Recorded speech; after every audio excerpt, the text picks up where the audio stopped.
Hi everybody, welcome to another episode of Bible Study with Melody, and today we're going to be talking about the book of Ezekiel.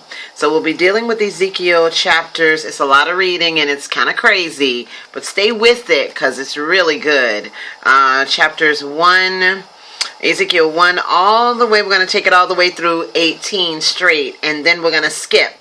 And it'll be chapters 20 and then chapter 24. Okay, so this is called the day of the Lord has come. And usually when you think about the day of the Lord coming, you always think about things like the rapture. Those of us who are Christian believers, it's like Jesus is coming, we're going to reign in the sky.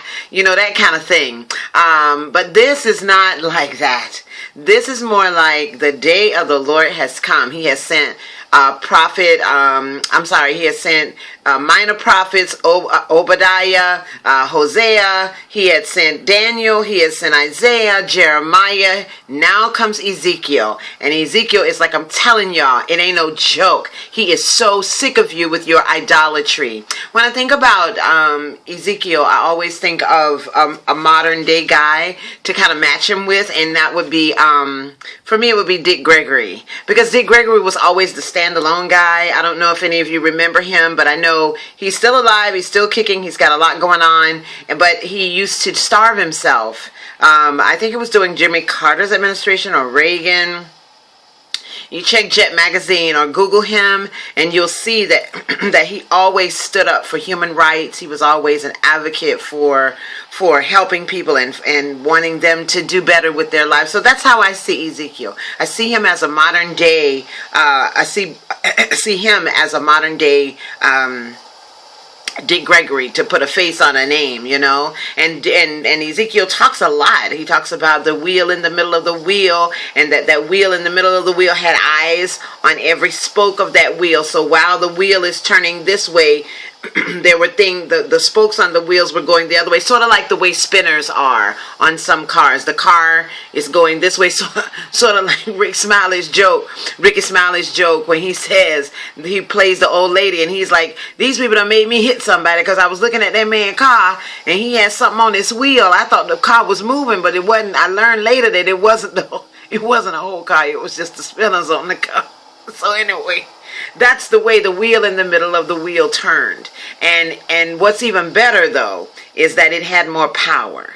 Because wherever that wheel went, that inside of that wheel was turning and watching and looking. And that was the point that Ezekiel was trying to make. That God is watching. He is looking. Even though a righteous man falls 7 times, he's waiting for that righteous man to get up again. He always wants us to make the choice of him. Same thing when he was doing with the children of Israel. He's still asking them, choose me. I am the Lord your God, he's saying. Come to me with whatever you need. Leave idolatry alone, because, you know, I have to close, but back in the day, that was all they had was, it was just like idols everywhere, even in the temple. Can you imagine going in your church and Buddha is in there?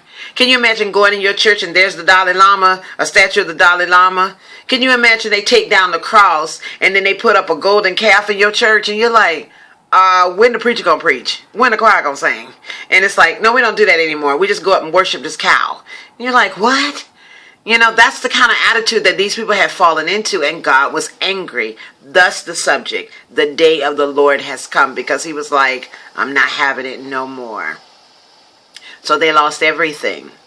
They trampled down their cities. They took them down. The temple of Solomon was nothing but rubble. They tore up everything. Took the King Jehoiakim went into prison. It was awful. He was led a captive. Can you imagine seeing a leader, seeing Mayor Brown being taken off in shackles and chains just because another king came and said, I want Jacksonville. Yeah, that's what happened. So anyway, I hope you enjoyed this moment. I'm a bit over my time today, but you can reach me. You can reach me at greaterpain@hotmail.com. That's GreaterPayne. Yeah, and just let them know that you saw us on Google and you wanted to answer the Bible question, and the Bible question of the day is, what is the subject of this lesson? This is lesson number 10, and I've said the subject three times, all right? But just in case you weren't listening, I'll say it again. The day of the Lord has come, all right? Have a wonderful, wonderful evening, and thanks for tuning in. See you next time. Bye-bye.